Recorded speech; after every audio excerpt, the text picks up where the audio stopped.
Non pas comme souvent pour évoquer un gigantisme économique en marche. Cette fois, c'est la montée en puissance de l'armée qui apparaît au grand jour. Le président Hu Jintao a demandé aujourd'hui à la marine, je cite, d'être prête au combat. Le pays va armer son premier porte-avions. L'inquiétude se fait jour aux États-Unis et en Asie. Bernard Lebrun, Philippe Turpot. Voici quelques rares images du tout premier porte-avions en construction de la marine militaire chinoise, le bateau de la Discorde. Ce navire de guerre inquiète beaucoup les États-Unis quant aux futures capacités de projection sur le Pacifique des forces chinoises. Ce porte-avions de taille moyenne et à l'intrigante forme de la piste de catapultage est actuellement en phase d'essai dans le port de Dalian, chantier naval réputé de la marine marchande chinoise. Pire, aujourd'hui dans la capitale, le président Hu Jintao, sans doute quelque peu agacé par la récente visite de Madame Clinton en Birmanie, sa zone d'influence, a lancé en conseil cet appel.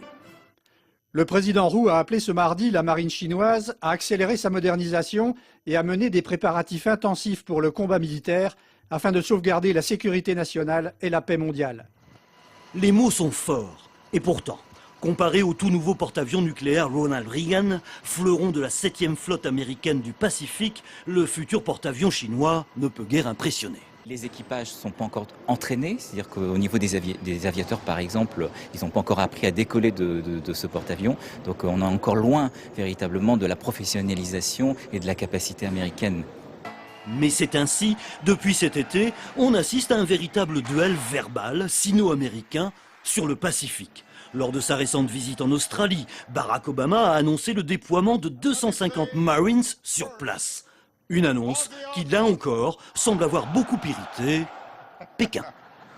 À l'étranger encore, le raidissement du pouvoir en Russie. La répression se durcit après des élections contestées. La colère gronde contre Vladimir Poutine sur Internet et elle déborde dans la rue. La police a arrêté au moins 250 manifestants, dont le leader de l'opposition. Bonsoir Alban Mikosi, vous êtes en direct à Moscou. Faut-il parler d'un virage répressif du pouvoir de Vladimir Poutine ?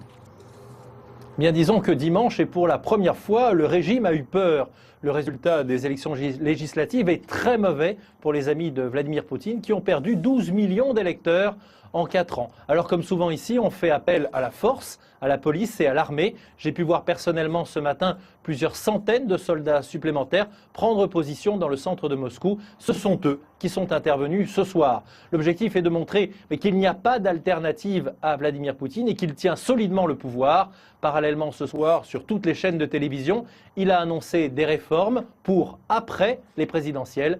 Mais c'est bien la première fois en 12 ans de pouvoir. Alban Mikosi à Moscou. Merci Alban pour ces précisions. En bref, encore